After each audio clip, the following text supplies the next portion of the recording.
Audio भी सुनाई है जो वजीर दाखिला राना सनाउल्लाह ने आज सुनाई है अली अमीन गंडापुर साहब की आवाज़ किसी शख्स से बात करते हुए। अली अमीन गंडापुर साहब हमारे साथ इस वक्त टेलीफोन लाइन पे मौजूद हैं, जरा उन्हीं से बात कर लेते हैं। अस्सलाम वालेकुम अली अमीन गंडापुर साहब। जी वालेकुम अस्सलाम। अली अमीन गंडापुर साहब, ये क्या आपकी ऑडियो है जो आज राना सनाउल्लाह सबको सुना रहे हैं और कह रहे हैं कि देखें जी ये खूनी मार्च इन्होंने प्लान कर लिया है। ये कौन साहब हैं असद फारूक, और आप उनसे बंदूकों का और बंदों का और लाइसेंसेस का क्यों पूछ रहे हैं? बिस्मिल्लाहिर्रहमानिर्रहीम। मैं पूरी कौम को ये बताना चाहता हूँ आपके तवज्जुह से कि मैंने 2013 से पहले माशाल्लाह आइबेक का, चीतर का, हरन का और बटेर का बहुत शिकार किया है, लेकिन 2013 के बाद से अब तक मैं सिर्फ एक ही शिकार कर रहा हूँ। मेरी जो इन्होंने मिक्स एंड मैच करके जो ऑडियो चलाई है उसके अंदर भी मैं लाइसेंस की बात कर रहा हूँ। मतलब है कि मैं आइन के मुताबिक पूछ रहा हूँ कि लाइसेंस कितने हैं साहब। अच्छा, मतलब मैं एक लीगल बात कर रहा हूँ। ये आप शिकार के लिए वेपन का जिक्र कर रहे थे, पूछ रहे थे बंदूकों का? जी बिल्कुल, इन्होंने मिक्सर मैच किया है मेरी ऑडियो को। ऐसे वैसे आपको पता ही है ऐसे अल्फाज जो है वो नहीं बोलने चाहिए ऑब्वियसली नेशनल टीवी पे आके किसी के लिए ऐसे अल्फाज बोलने चाहिए आप। ये कौन असद फारूक कौन है? जो पहले तो उन्होंने कहा कि जनाब हम नामालूम ही है, शनाख्त हमें पता है लेकिन हम बताएंगे नहीं, लेकिन ऑब्वियसली फिर बाद में आ भी गया, सबको नाम शाम दे दिए गए। बिल्कुल मेरे दोस्त हैं। अच्छा, मेरे भाई हैं। अच्छा, तो मैं बड़ा क्लियरली बता रहा हूँ। ठीक है, तो आप ये टॉप सिटी का और कैपिटल का इस्लामाबाद एंटर होने का क्या पूछ रहे थे? वो बिल्कुल हमारा एक मतलब है, वहाँ पे हमने एक कैंप लगाना है, मेरे प्लान में शामिल है। टॉप सिटी में, कैपिटल में, यहाँ पे कौन सा शिकार होता है एयरपोर्ट के साथ? नहीं, मैं शिकार वाली बात तो मिक्स एंड मैच है ना। शिकार का तो मैंने क्लियर कर दिया है कि वो बात शिकार की है और वो भी as per constitution of Pakistan है, अंडर लाइसेंस है कि मैं लाइसेंस की बात साथ कर रहा हूँ। और लाइसेंस मुझे किसने दिए? जब तहफ़्फ़ुज़ के लिए वो लाइसेंस हुकूमत पाकिस्तान ने दिए और उनकी मैं डेट भी मैं सामने ले आऊंगा कि लाइसेंस किस डेट पे मिले। उस हुकूमत की थी पीटीआई की हुकूमत में, मुझे कोई लाइसेंस नहीं मिला अल्हम्दुलिल्लाह। मुझे जो लाइसेंस मिले हुए हैं या मेरे दोस्तों को मिले हुए हैं, जो और लोगों को मिले हुए हैं, वो इन्हीं की हुकूमतों में मिले हुए हैं और इन्होंने पैसों पे बेचे हुए हैं। आई रिपीट, इन्होंने पैसों पे बेचे हैं लाइसेंस। इनका ये लेवल है और अपने पैसों पे खरीदे हैं। आप कह रहे हैं ये दो मुख्तलिफ ओकेजन्स की आपकी कॉन्वर्सेशन है। एक जो जहां लाइसेंसेस बंदे और बंदूकों का जिक्र आप कर रहे हैं, आप वो कह रहे हैं कि जी वो शिकार के लिए है, और दूसरी जो आपने इस्लामाबाद के बॉर्डर का पूछा है, टॉप सिटी का या कैपिटल का पूछा है, वो कोई और कॉन्वर्सेशन है। Is that what you are saying? और मैंने कैंप लगाना है वहाँ पे, मैंने वहाँ पहुंचना है। अच्छा, हमारा एक परमानेंट एहतजाज है, हम उसके लिए आएंगे। उसके बाद इमरान खान साहब हमारे लीडर हैं, वो हमें जो बताएंगे हम वैसे ही करेंगे। लेकिन मैं फिर रिपीट कर रहा हूँ कि मेरा ये जाती बयानिया है, पार्टी का नहीं है। अगर मेरे लोगों को जख्मी किया गया, मेरे लोगों पे हमला किया गया, मुझ पे हमला किया गया, तो मैं रिएक्ट करूंगा, मैं इनको नहीं छोड़ूंगा। आप क्या असलहा वगैरह साथ लेकर आ रहे हैं? वो मुझे हुकूमत पाकिस्तान ने असला दिया हुआ है, वो जो आप रख रहे हैं लेकिन के लिए। ठीक है, आप लाइसेंस्ड वेपन जो है वो आप लेकर अपने साथ आ रहे हैं और आप ये भी डरा रहे हैं इनको या वार्न कर रहे हैं कि आप उसका इस्तेमाल भी कर सकते हैं। मैं डरा नहीं रहा, धमकी देते हैं बुज़दिल लोग, फादर लोग देते हैं मैसेज। आपने मैसेज दे रहे हैं, हमने अपने वालिदात ने सिखाया है ये हक के लिए और सच के लिए बैटल फील्ड में मरना बेहतर है कि आप डर कर बिस्तर में मर जाएं। हमारे वालिदात ने मुल्क को आज़ाद करने के लिए जानी माली कुर्बानियां दी हैं। आज हकीकी आज़ादी के लिए मैं तैयार हूँ इस कुर्बानी के लिए। न मुझे किसी का खौफ है, न किसी का डर है।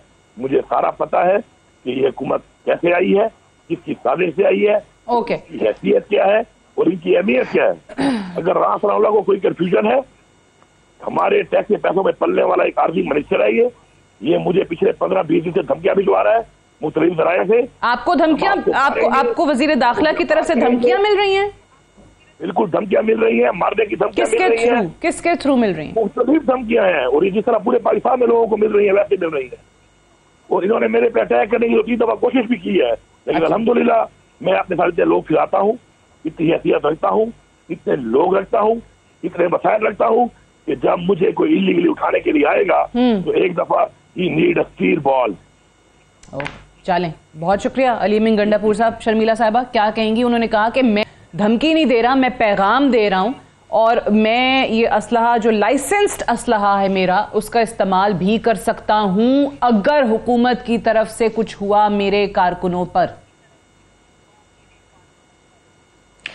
चले सादे, you got it from the horses mouth. तो आप देख रही हैं ना कि किस किस्म का एग्रेसिव एटीट्यूड है, और ये सिर्फ इनका नहीं होगा, ऐसे बहुत सारे अगेन हार्ड लाइनर्स हैं पीटीआई के अंदर who would be ready to use weapons if and when needed.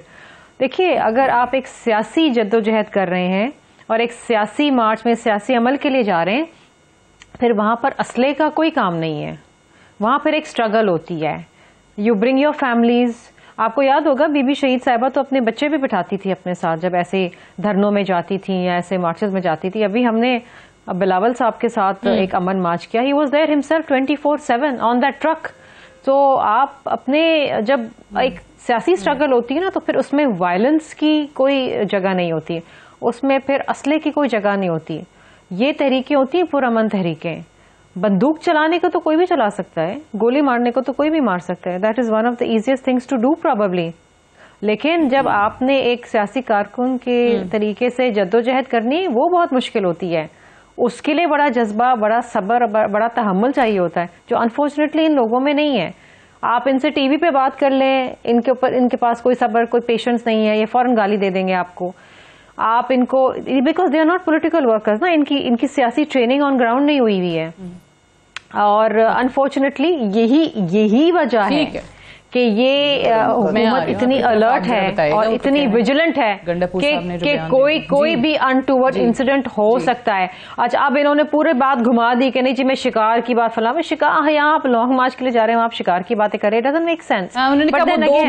इनकी तो माशाल्लाह पहले इनकी जो हिस्ट्री रही है वो कोई खास नहीं रही है। अब एक भाई ने कत्ल भी किया हुआ है, बहुत सारी चीजें हैं, और फिर इनकी आपने इलेक्शन कैंपेन्स के अंदर आपने इस केपीके के अंदर धमकियां भी सुनी है, पहले भी सुनी है, कोई पहली बार तो नहीं है। At least is owning it up, ये मान रहे हैं अपनी बात, तो ये भी एक तरीके से आई विल अप्रिशिएट हिम कि मान रहे हैं, बता रहे हैं आपको।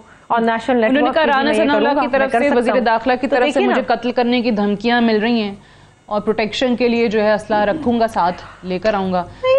अब्बासी साहब, अच्छा, मैं शर्मिला साहबा का सुन रहा था तो मुझे लगा कि ये किसी और पार्टी की बात कर रही हैं। शर्मिला साहबा, आप तो कहती हैं पीटीआई वाले बड़ा सख्त बात करते हैं और आप पुरअमन बात करती हैं। आप इस वक्त पीडीएम की नुमाइंदगी कर रही हैं। आपको याद है कि इसी साल के 25 मई को आपकी हुकूमत ने क्या किया था? 70 साला औरतों पे आपने डॉक्टर यास्मीन जैसी खातून को घसीट के गाड़ी से बाहर निकाला और आपकी पुलिस ने उनकी गाड़ी तोड़ी। हमारे जैसे लोगों पे आपने एफआईआर करवाई, हमें घरों से हमारी जो आपने यहाँ इस्लामाबाद में या बाकी, एक जरा सुन ले, मुझे लगता है कि आप किसी और जमाने की बातें कर रही हैं। आपने यहाँ औरतों बच्चों पे जिस तरह की टेयर गैस की, जिस तरह की राना सनाउल्लाह ने धमकियां दे के सियासी कारकुनों को मारा, किसके पास से बंदूक निकली, किसके पास से गोली निकली? आपकी हुकूमत ने और आप लोगों ने बदमाशी की एक पुरअमन सियासी जद्दोजहद पे। इमरान खान की तारीख है, अभी हम 70 जलसे कर चुके हैं, एक कहते ना गमला नहीं टूटा, एक पता नहीं हमने टेढ़ा किया। आप यहां बैठ के बातें करती हैं अच्छी, और हुकूमत वो है जिसने यानी सियासत का यानी सारी तारीख काली कर दी आपने।